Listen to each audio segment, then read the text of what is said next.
차스 부샬롬 월스트리트에서 일한다고 가정해 봅시다. 저는 그곳에서 일했지만 절대 하지 마세요. 수백만 달러는 정말 가치가 없어요. 왜 그런지 궁금하다면 제가 만든 영화를 꼭 보세요. 제 USB에 담겨 있습니다. 돈을 위해 영혼을 팔지 마세요. 그건 절대 가치 있는 일이 아닙니다. 진정한 행복을 찾으세요. 월스트리트에서 일한다고 가정해 봅시다. 누구를 위해 일하십니까? 라는 질문에 존스 씨를 위해 일합니다. 그는 최고이며 그의 직원이 되어 자랑스럽습니다. 라고 답하시겠습니까? 아니면 이러이러한 회사에서 일합니다. 라고 하시겠습니까? 첫 번째 옵션을 선택하실 분은 솔직히 몇 명이나 되시겠습니까? 아마도 많지 않을 것 같습니다. 대부분은 회사 이름을 말하겠죠. 그렇지 않나요? 미스터 존스를 위해 일하는 것을 자랑스럽게 여기십니까? 그가 급여와 식사를 제공하기 때문입니다. 옵션 B를 선택하시겠습니까?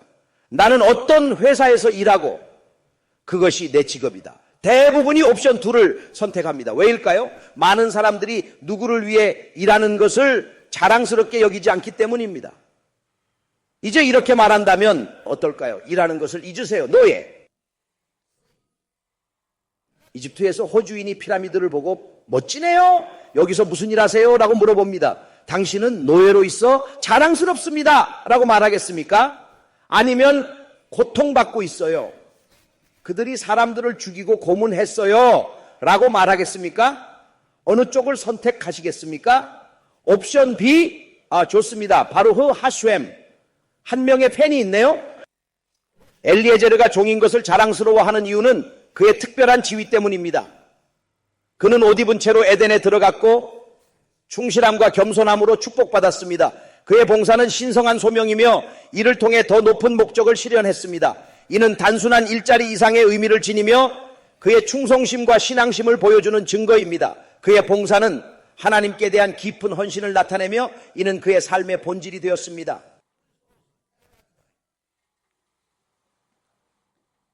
라반과 부투엘에게 말합니다. 저는 아브라함의 충실한 종입니다.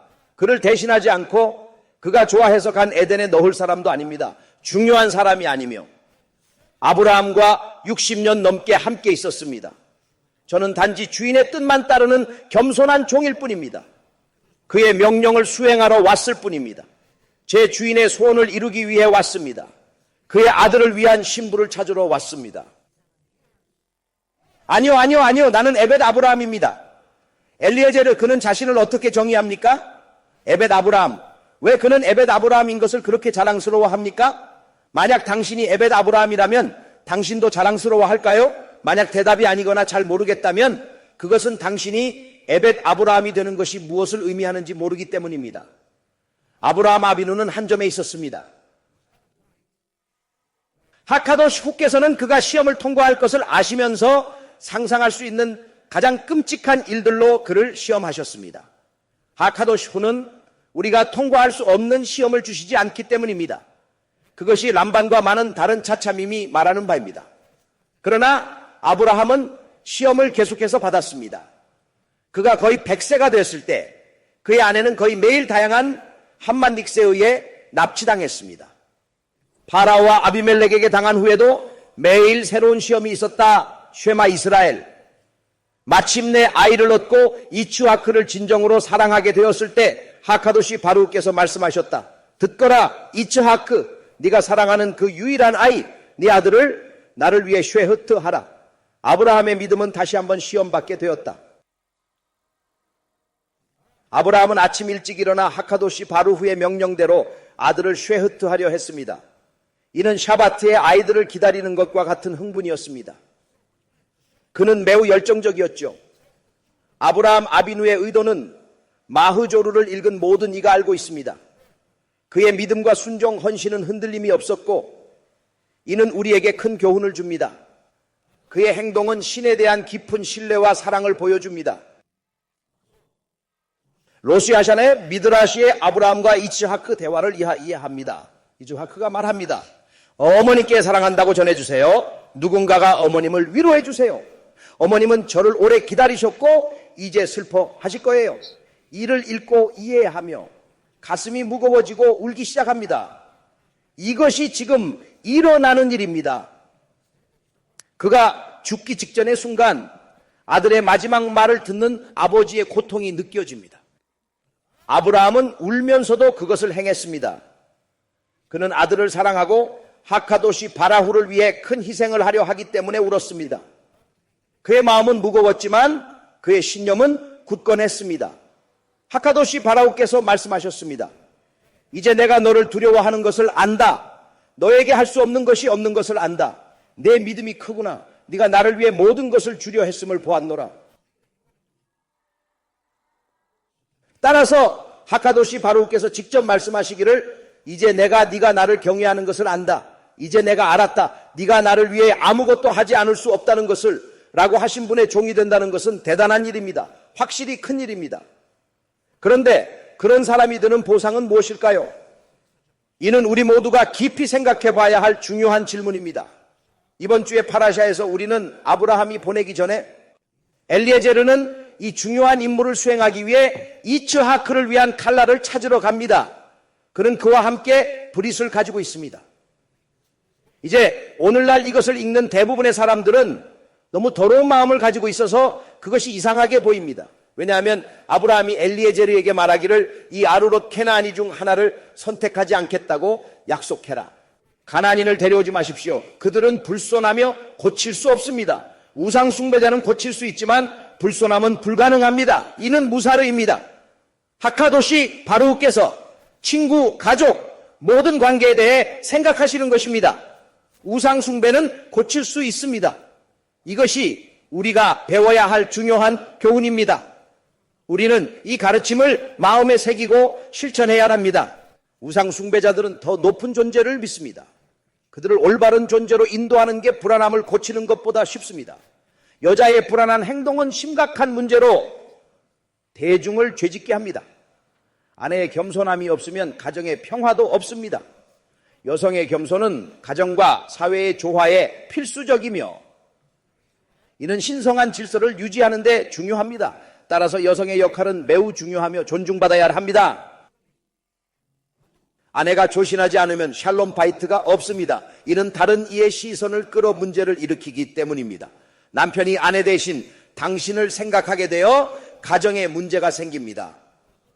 하카도시 바루후는 당신이 일으킨 문제를 되돌려줍니다. 조신함은 가정의 평화를 지키는 중요한 덕목입니다. 이는 모든 관계에서 적용되며 서로를 존중하는 기본이 됩니다. 공정한 것은 공정합니다. 아브라함 아비누가 엘리에제르에게 말합니다. 우리는 언약을 맺어야 합니다. 가나안 여인을 데려오지 말고 내 아들을 그곳으로 보내지 마십시오. 그들을 이리로 데려오세요. 그는 또한 내 손을 예레후 아래에 두어라고 말합니다. 예레후는 브리트입니다. 이 세대의 사람들이 이것을 들으면 놀랄 것입니다. 하지만 이는 우리의 전통에서 매우 중요한 의미를 가집니다. 무슨 일입니까? 아브라함이 LGBTQ인가요? 차스 베샬롬, 그들의 마음에 있는 쓰레기 때문에 그렇게 생각합니다. 마음이 더러우면 더러운 생각을 하게 됩니다. 아브라함은 왜 그랬습니까? 야코브와 요셉은 왜 그랬습니까? 아브라함이 말했기 때문입니다. 거래를 하기 위해서는 신중해야 합니다. 그들의 행동에는 이유가 있었습니다. 우리는 그것을 이해해야 합니다. 가장 소중한 것을 제공해야 합니다. 돈은 가치가 없어요. 그는 엘리에제르에게 돈을 주며 말했죠. 가져가줘라. 그들이 돈을 좋아할지도 모르니. 돈은 진정한 가치가 아닙니다. 하카도시 바루후가 내 재산을 결정하시며 그건 물질적인 것일 뿐입니다. 죽으면 돈은 함께 가지 않아요. 진정한 가치는 다른 곳에 있습니다. 우리의 행동과 신념이 더 중요합니다. 누군가 부동산을 가지고 사망합니다. 그 부동산에는 그를 좋아하지 않는 사람들이 삽니다. 건물에 그의 이름이 있다면 사망 후 가장 먼저 그 이름을 바꿉니다. 세상이 그렇게 돌아가기 때문입니다. 게마라는 사람이 사망 후 피부가 티매해지는 이유를 설명합니다. 이는 인간의 본질적인 무상함과 세상의 냉혹한 현실을 보여줍니다. 하하미들은 하늘을 경외하지 않는 이들이 유산을 두고 형제자매 간 싸움을 벌이는 걸 알았습니다. 집, 건물, 들판, 차, 보석, 사업 등을 나누며 서로 다투고 욕심을 부립니다. 그들은 싸움에 깊이 빠져 내가 반드시 이겨야 해. 시신마저 가져가 벽에 걸 카펫으로 만들겠어 라고 생각하는 지경에까지 이르게 됩니다. 이런 모습은 참으로 슬픈 일이 아닐 수 없습니다. 그래서 하하미들은 부모의 이 수치, 이 불명계, 부모에 대한 불경을 멈추기 위해 이렇게 말합니다. 우리는 신체를 탐해하게 만들 것입니다. 아무도 신체를 만질 수 없습니다. 그래서 부모의 신체로 카펫을 만들 것입니다. 이것은 계말에 있습니다. 하하미들은 토라가 있든 없든 인류의 정신을 알고 있었습니다. 아브라함은 엘리에제가 브릿을 가장 귀중히 여긴다는 것을 알았습니다. 이는 하카도시 바루흐께서 주신 첫 번째 계명이며 모든 것을 희생해야 했던 것입니다. 우리는 민족들에게 빛이 되어야 하며 그들의 잘못된 관행을 따르지 말아야 합니다. 모든 유대인은 이를 마음 깊이 새기고 일상생활에서 꾸준히 실천해야 합니다. 이것이 우리의 사명입니다. 예. 그가 유대인이고 그녀가 유대인입니다. 우리는 비유대인 명절을 기념하지 않습니다. 아무리 해로워 보이지 않더라도 이는 토라에 대한 경시이며 하나님의 이름을 모독하는 칠룰 하셈으로 이어질 수 있습니다. 우리의 거룩한 토라와 우리의 명절에 충실하십시오. 그것이 진정한 유대인의 길입니다.